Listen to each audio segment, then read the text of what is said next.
Hello there and welcome to the Super Eagles Watch podcast powered by Hotsports, the official media partners of the Super Eagles. Victor Godfrey in the company of Babajide Guerrero, and today we are about to look for trouble in a good way because we are repping the green and white of the Super Eagles, but on a more important note, I'm going to say this, the phone book have been turned to shreds. It's been turned to shreds. We've turned it away.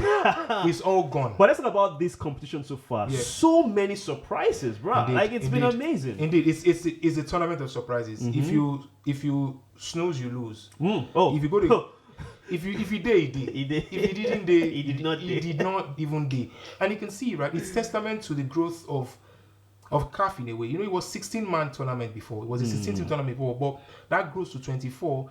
Now makes it deadlier for the so-called bigger boys. It's the first time in a while we are seeing the top-ranked team all knocked out. No jokes. Top 5, by the way. All of them. 1, 2, 3, 4, 5. All out at this point. The Super Eagles of Nigeria are the highest-ranking team present in the tournament. Shouldn't we be scared about that, though? No. I think it means nervous, though. Yeah. In a way, it could be positive, negative, depending on how we use it. But the truth also is the fact that there's a target on our back now. Mm-hmm. And in this tournament, it's obvious that when we're coming to the new year 2024, the slogan for everybody was nobody for anybody. Yeah. But I didn't know that it got to the African level. I thought it was just our own in-house, tile. I agree. But now it's now everybody. It's not that level where nobody's saying yes to anybody. Yeah. We've seen Equatorial Guinea thrash the landlords. Mm-hmm. We've seen Algeria being whooped by Mauritania. I'll give you an example. Yeah. The most recent one was a bunch of Amapiano boys. South Africa dissecting and destroying Morocco. There you go. That just tells you that Morocco is one of the best football teams in the world. In Africa, the best football team in World Cup history in Africa. Indeed. That's why I even said in the world, because at that level now, the only African team to have played a third place game at the World Cup. And they could have been third, but they were fourth. Mm-hmm. So you look at the pedigree, the prestige of this tournament, and I think it's a huge success, for CAF to be able to bring that tournament from 16 to 24, when the smaller boys know that they have a shot. Yes, we have a shot. We can, if we are prepared to die, to be lethal, we can take opportunities and be this small boy. So one of the best spectacle of African football that we've seen in a while. This has got to be it. I mean, it's for the ages. How can you explain it that Equatorial Guinea knock these people 4-0? They say knock. 1, 2, 3, 4 with proper condo. But that's even just one of the many shocking results we've seen so far. But let's put this into perspective now. We are favorites, highest ranked team. Can we do it? Because at this point in time, we've been saying, we joked off air like, boy, if you know carry on this year, now we know do ourselves. Yes, we lose guard. Yeah. I think we are odds on now. Everybody knows that we are odds on. We are the most successful team at that level. Mm-hmm. We've got the most podium finishes. We've got most medals in terms of who's won it before. Mm-hmm. Every other person even there the experiences is looking up to us. Player for player, we're better. Wow. Right. That's maybe Cote d'Ivoire. Like maybe pound for pound. Cote d'Ivoire happens to be the only team that's got player for player. If you look at them, because I mean, let's be honest. They've had a poor competition. I mean, a penalty win over, albeit impressive against the defending champions. But you strip that away. Indeed, they've not covered themselves in glory, and we're looking forward to it really. But I think Super Eagles of Nigeria know for a fact that it's a game at a time. And like we say here, it's 7 games of excellence. We've prosecuted 4, remaining 3. Angola are making too much money. I couldn't wonder Angola. Like same Angola.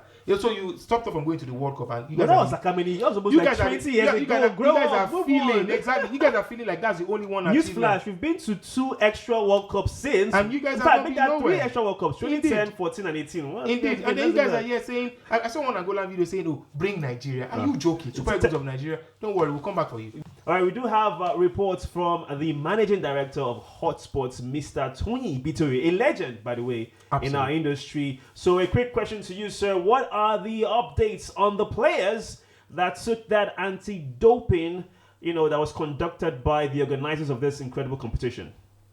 Well, it is important to clarify the issue of the doping test that has been widely reported, the doping test on Victor Osimhen that was awash in the media a couple of days ago.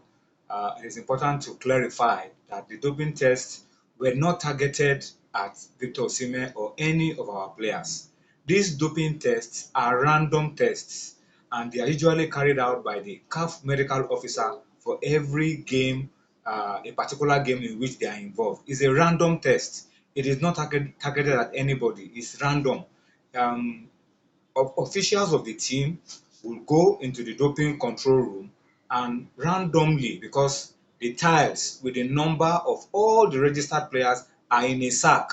You move them around and pick 2 randomly. So it's not as if you have an idea of what you are picking. You just pick randomly.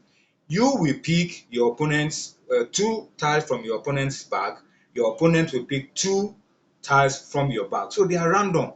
They are not targeted at any player or to try to sideline our players or work against us or make our players to be dropped from crucial games. No, they are random. And I'm surprised that it is generating a lot of controversy in the Nigerian media. So it's absolutely nothing to worry about. It is routine. And it is even possible for players who didn't play at all to be picked, or players who were not even dressed at all to be picked. So it's not a result of how you perform in a game that leads to your being picked for a doping test. That's the clarification that I want to make about the issue of Osimhen that's been in the news, the doping test for Osimhen, for Simon, for Ekong, and for our players. In fact, Kelechi Iheanacho, who has not played any game, was also picked for one of the doping control tests. So it is nothing to worry about. It's not a target against any of our players. It's just random.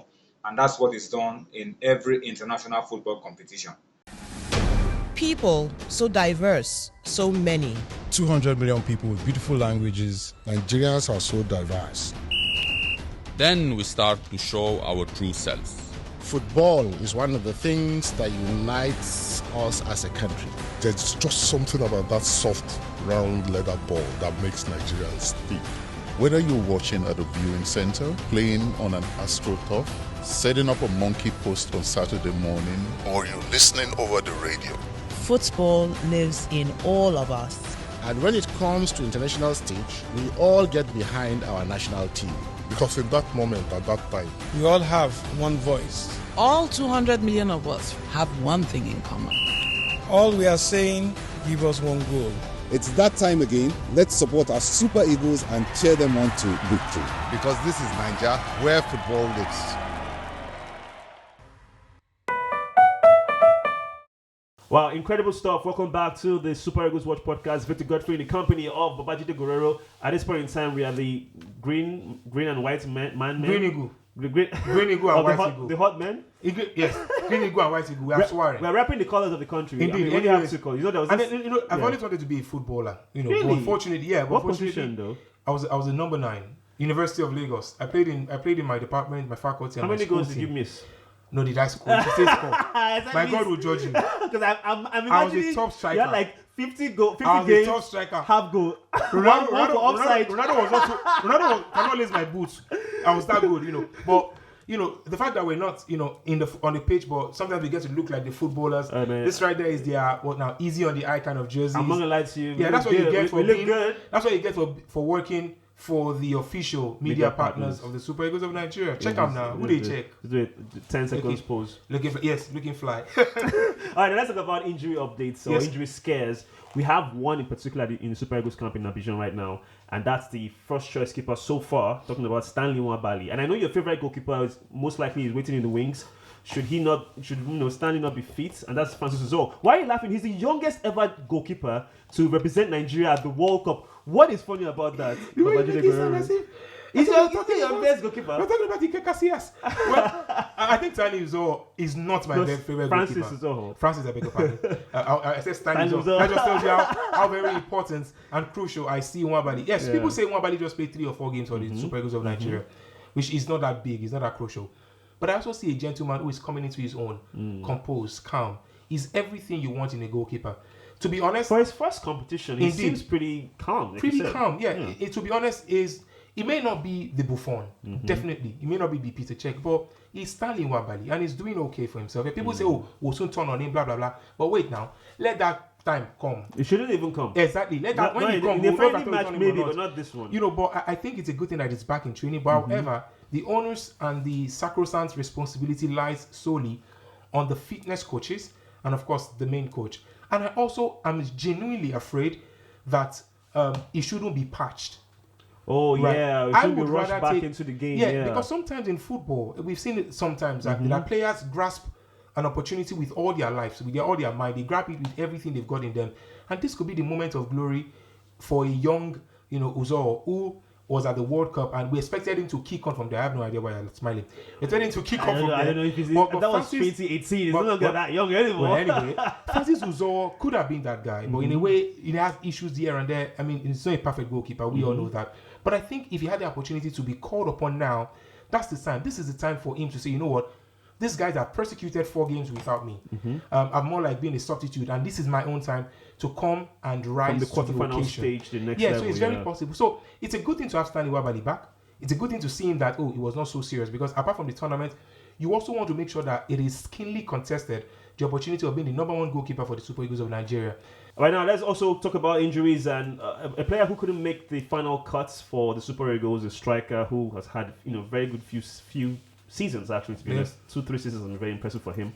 Taiwo Awoniyi is back with a bang, with a goal that you would say is straight out of Africa's biggest football fiesta, because we've seen goals like that, very, very similar to what Taiwo Awoniyi scored. But your thoughts on that? It's a typical goal, typical striker's goal.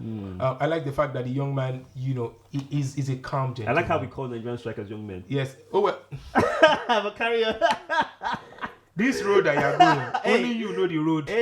Right? But it's back from injury. And one of the things that suits Espirito or any coach in the world is saying that your top striker, take it or leave it.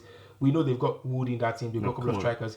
But Taiwo is the top scorer, actually, still, even with the injury layoff. Indeed, is the man. And he came back, and he has this very knack of scoring against Arsenal. He loves top teams. He scored against Liverpool, against Man United, against Arsenal, against Spurs, and then he scored against Arsenal. And I think it's very, very important for a player like that to just come in and get back into it. Some players take a while to find their footing, find their form.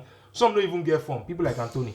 But they don't get form, they don't get class. But thank God for our own Taiwo Awoniyi. The boy loves God. He's a church boy. And it's always nice to see footballers that are still closer to their roots. But aside from that, I think it's a phenomenal gentleman who's got great character on him. So yes, congratulations to him. He's a Super Eagle. So yeah, we're celebrating him.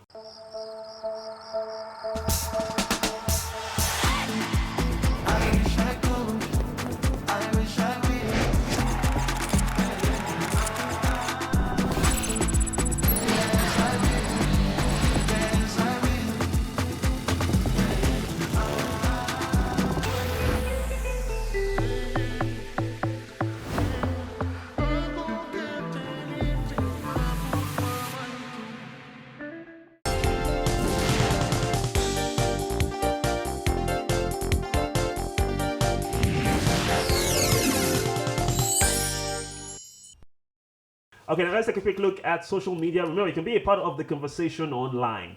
X, Facebook, YouTube, and Instagram. All right, your videos, your comments, your posts, your pictures. Let's know your thoughts. We do have a few comments on social media.